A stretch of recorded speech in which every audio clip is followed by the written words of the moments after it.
Okay, how's it going, everybody? Um, this is going to be just the simplest hangul video that I could possibly make. I know you're in a hurry, so let's get started. All right, so we got our consonants in the green box, we got our vowels in the yellow box and the blue box. We are going to take each of these consonants, we're going to pair it with one of these vowels, usually the ah vowel, because that is the easiest to work with. First up, we're going to take the kiok, we're going to pair it with the ah vowel. Now, what you need to know about the kiok before we work with it is, okay, there's going to be teachers that'll tell you, oh, it's a K and a G together, or it's a K or a G. The truth is, it's a little more complicated than that. So take a look over here. We have the first of like 3 very happy families. The kiok is the product of a K and the G. They get together, they have 3 lovely children. The middle child is our base consonant. That's our kiok. We take that kiok, and instead of pronouncing it like 50-50, it is not 50-50 between the K and the G. It is more like 80-20. Now, this isn't every single time. Just if you come across a word for the first time and you're seeing this kiok, let the G, the hard G sound g, do the heavy lifting. If you err on the side of the G, you're going to sound pretty good. And then someone might correct you later, but this is your best bet. All right, so we're going to take this giok, the mostly hard G sounding giok, little bit of a K, little bit of a K. You pair it with the ah vowel, it's going to sound like ga, ga. All right, you try it. I'm sure you did a great job. All right. Next, let's go on to this sangyok. Sangyok. Okay. So we have a bit of a spectrum going on here. I don't know if you're familiar with the difference between a plosive consonant or a voiced consonant. Linguists are going to call the sangyok one of their voiced consonants because we have gone from 80% with the regular gyok to 100%. So now we're totally voiced. G, no K whatsoever. So if you put your hand in front of your mouth and you take the G sound, G, G, G, you're not really going to feel any air, right? And also, you need your voice to pronounce it, so it is a voiced consonant. All right, we take that gyok and we pair it with the ah vowel. Now, here's the thing about the sangyok. It is a bit of a brat. It's going to have a bit of an attitude when it comes to that vowel. Almost as if you didn't hear it the first time and it's kind of mad at you. This will make sense in a second. So we're going to take the regular gyok. First of all, let's review that. Regular gyok with the ah vowel. Ga. Sangyok with the ah vowel. Ga.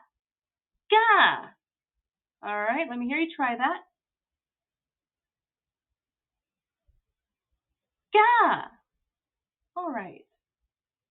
So a bit of a spoiled brat. If it helps to stick your tongue out when you do it, ga. It helps me.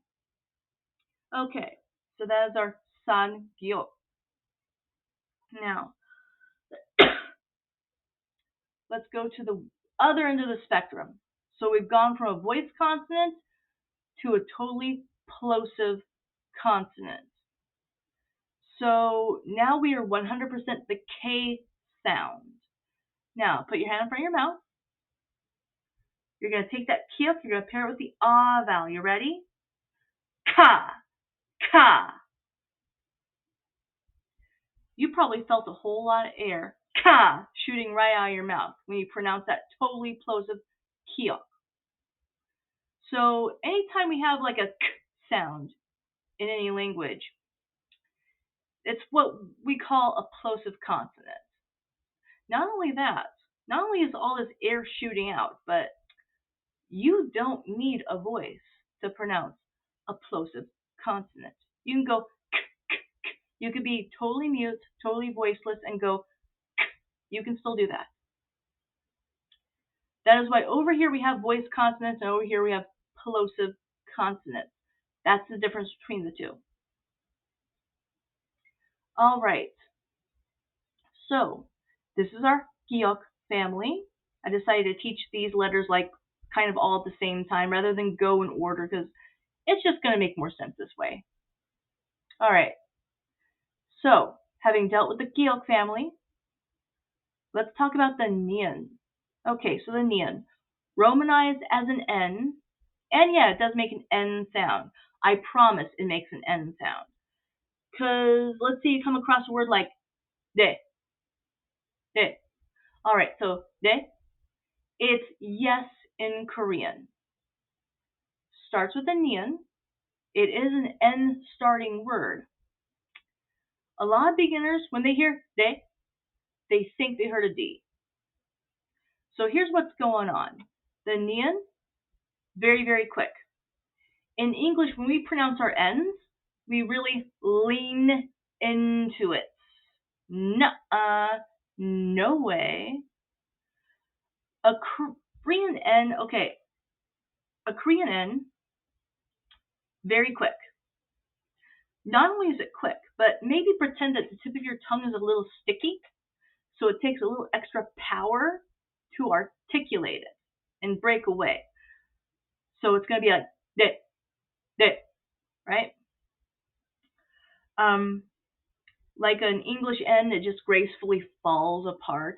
Nay, it just falls away. Not in Korean. That you're yanking that point of articulation apart from one another, all right? Have you ever seen Friends? That episode where Monica has a cold and Chandler's like, don't kiss me, you. And she's like, we're in the prime of life. Pretend you have a cold when you have the nian at the beginning of a word. So in fact, pretend you're blowing your nose. I know this is gross, but hey, just do it.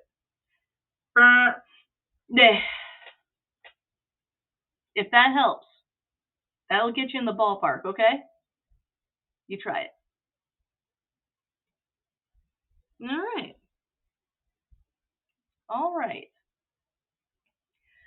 Next, we've got the Digit family. Okay, so mom makes the D sound, dad makes the T sound.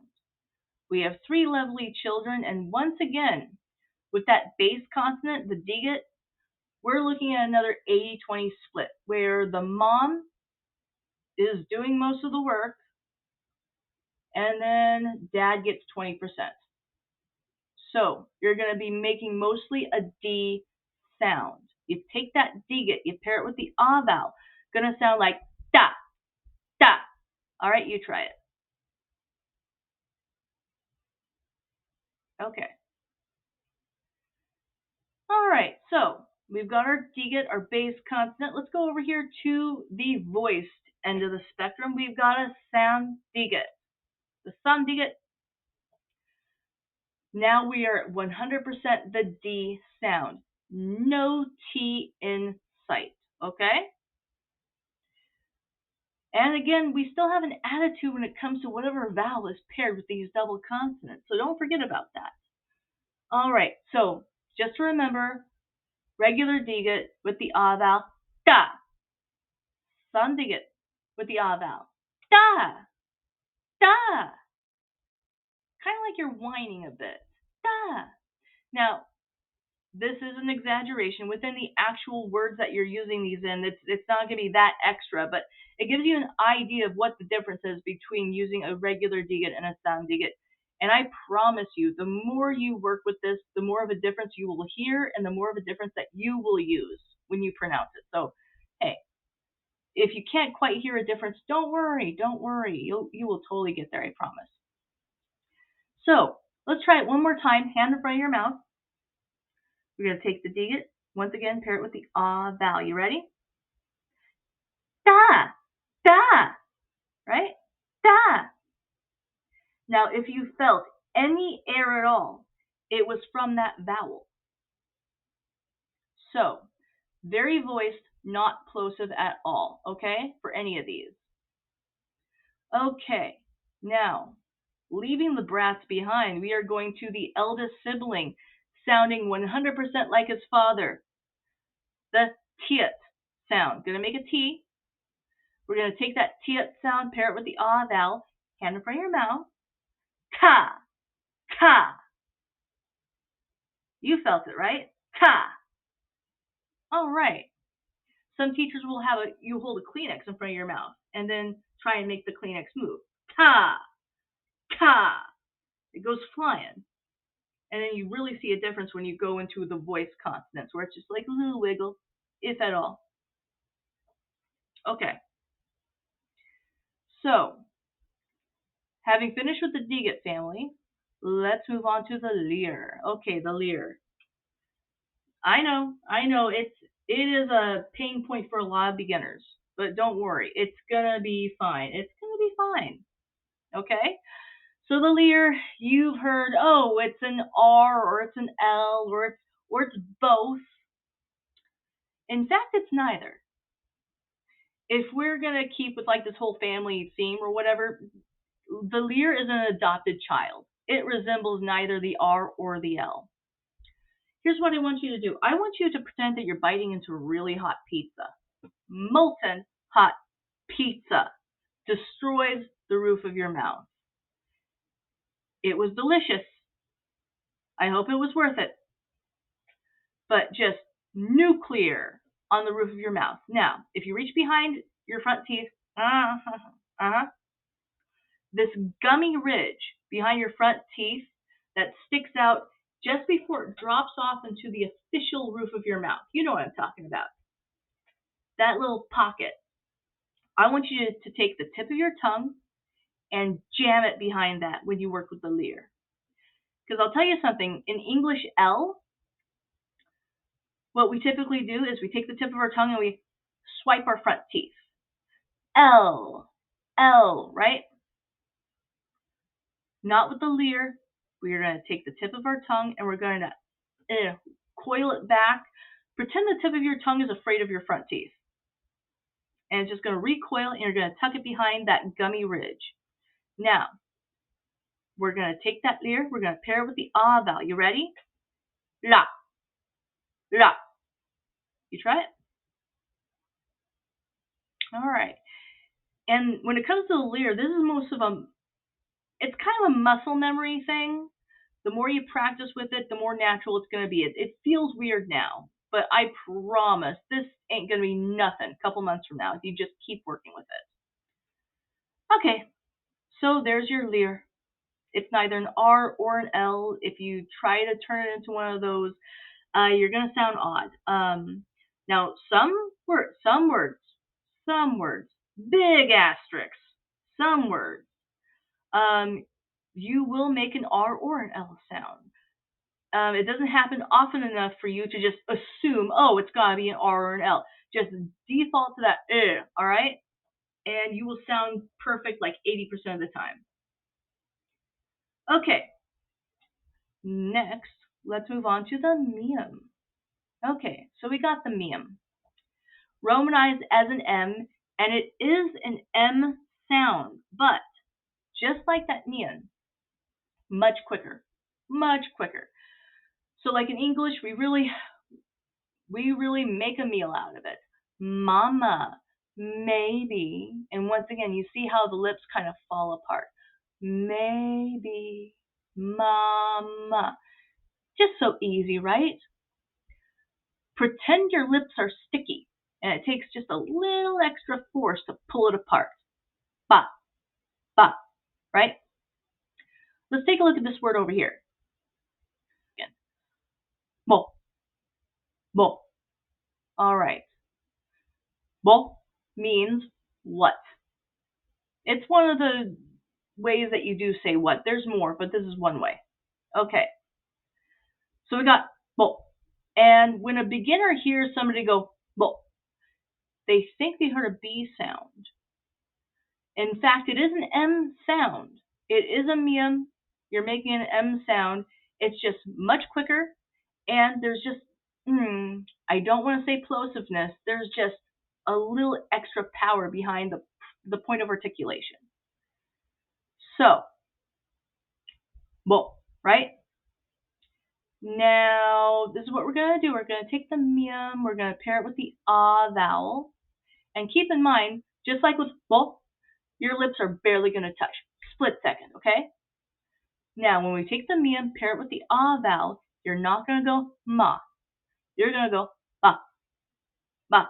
You try it. All right. We are doing good. All right. Are you ready for one more family? I think we got time for one more family, don't you? Okay. The beep. The beep. Okay, so mom makes the B sound, dad makes the P sound. Three lovely children. The beep. Mostly gonna be a B sound, 20% P sound. Now, even though we have this 80-20 split, this is what I want you to just like assume upon first reading a word and you're not entirely sure what to do. Just go with the 80-20 split. Just assume that when it comes to our base consonants, and usually you are going to be right. All right, so we take the beep. We're going to pair it with the ah vowel. You ready? Ba, ba. All right. Very good. Very good. All right, so we got the sun beep. All right, now we are 100% making the B sound. We are entirely voiced over here. Not only that, don't forget the bratty vowel, okay? So just brief reminder, okay, we're going to take the base consonant with the ah vowel, ba. The sun beep with the ah vowel, ba, ba. If the tongue helps, use it. Or you can put your hand on your hip, ba. So you are a brat when it comes to double consonants. Okay, so we are leaving the voiced consonants. We're going way over to the plosive end of the spectrum. Let's put our hand in front of our mouths again. We're going to take the peep. The peep is the name of this letter, peep. We're going to pair it with the ah vowel. You ready? Pa, pa. You felt that one, didn't you? Pa, pa, right? In fact, I blow out my candles this way. I go, I don't, you're wasting air. You don't blow it out right away. It's just, it's way more efficient to just go, because that's the most plosive consonant that you could make. Very direct. My friends, when they see me blow out candles, they think I'm a badass. They think I'm spitting them out, and I don't always correct them. I just let them think, yep, that's what I'm doing. Excellent aim. So, that's our peep. Okay. Now, let's see. Let's move on to the shield. Okay, the shield. Romanized as an S, and for the most part, yeah, it will make an S sound. We're going to take the shield, we're going to pair it with the ah vowel. Going to sound like sa, sa, right? Now we also have a sun shield. We are done with the whole families, but we still have a little brother. Okay, sun shield. Now this is a more tighter pronunciation. It is more voiced than a regular S. Think of it as like a sassy snake. Or like, okay, if you're familiar with the difference between, say, Latin Spanish and European Spanish, the way they say Barcelona. Now, you're not making a TH sound. Your teeth are still closed in this case. You're just making the tip of your tongue more flush against the back of your teeth. You're going to add more pressure. The teeth are still closed. You are still making an S sound, but it's tighter. So you're going from to, right? Okay, so we're going to take that san shield, we're going to pair it with the ah vowel. Just to remind ourselves, regular shield with the ah vowel, sa. San shield with the ah vowel, sa, sa. All right?